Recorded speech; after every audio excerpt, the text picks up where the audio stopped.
Yo, what is going on, my dudes? Welcome to another escape update video. For this video, we'll be talking about the bank rework. Jagex just put out a dev blog regarding improvements to the bank as well as adding placeholders. So without any further ado, let's jump right into the video. Let's go! Cats is the illest. What you talking about, Willis?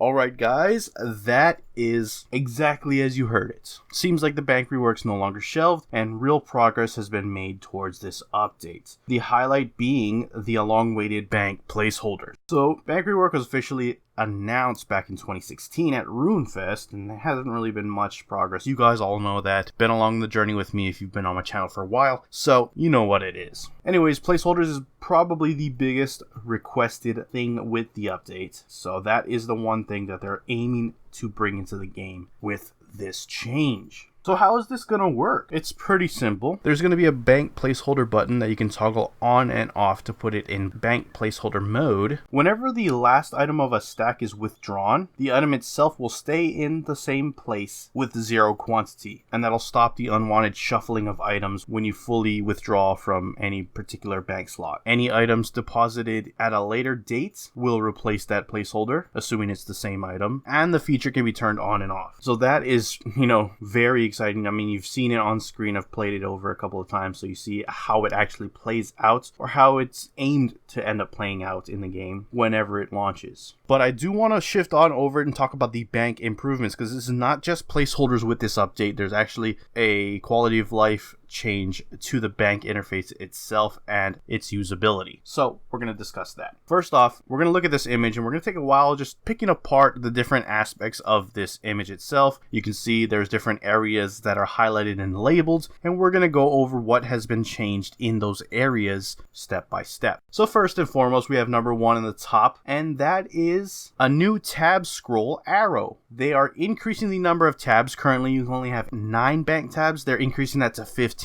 So that scroller will allow you to, obviously see the other tabs. So that's pretty straightforward. We're going to shift over to number 2, which is the top right corner of the bank area now. This is going to be like your typical bank buttons that you generally see at the bottom of the bank in the current builds, with some new additions. So I'm just going to specifically focus on the new additions for this. Obviously, some of the old buttons we're familiar with have been added to this area, and some of those haven't been changed whatsoever. So let's focus on the ones that have been changed. So there's a new tab button that's located here. This will free up the bank tab slot. So if you want to add an additional bank tab, you're going to simply drag any item from your bank to this button and that'll create the new tab. There's also a placeholder button. This is what I alluded to earlier. If you click this button, then you will be in, placeholder mode, and when you withdraw an item, it'll put a placeholder of that item in that spot. Obviously, you untick it, then you're just utilizing your bank as it normally would be. Next up, the noted withdrawal button mode. If you want to, withdraw items as notes, it's been slightly changed so it's more transparent or faded when it's inactive, and then when you activate it, it'll be bright highlighted, so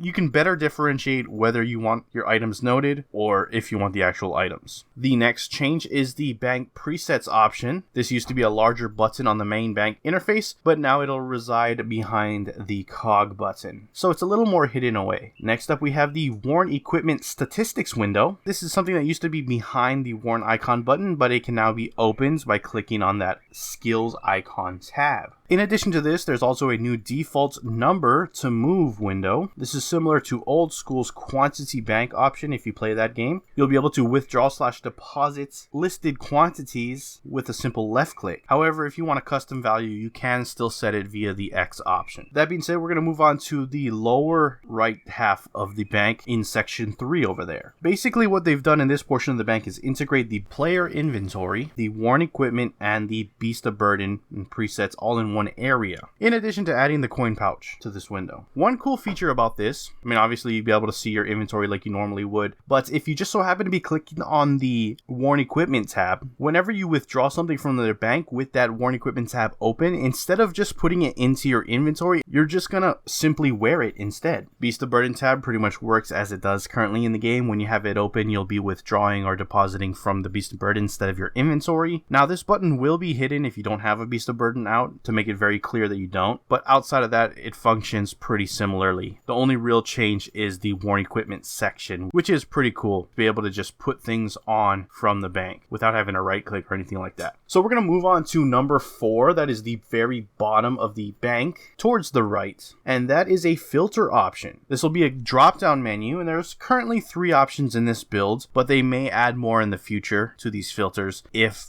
community suggests any, and if they're able to implement them. The current 3 different drop down menu options are show junk, which will, show you all kinds of items that are worth cleaning up, things that can be stored in Diango and like that. And the other 2 options are show members only items and then show non-members items. Again, Jagex can in the future make more than these 3 filters, so they do ask if you have any suggestions, let them know what kind of filters you may want. So that is actually pretty cool. Maybe one for like food or armor or weapons or things like that. And then finally, number 5 in this bank interface, that's the lower left half, and this is dynamic searching. They've dramatically improved this search functionality with Bank Rework. You simply click on this area and you just type away and you'll be able to search for things as you go, instead of how it currently works where you have to hit the search button where you're given a text prompt and then you type in there and there's a noticeable delay. This should be far more responsive and more smoother overall. So I'm sure many are going to be appreciative of that. And finally, I'm just going to give a side-by-side look of the current bank versus the new upgraded version,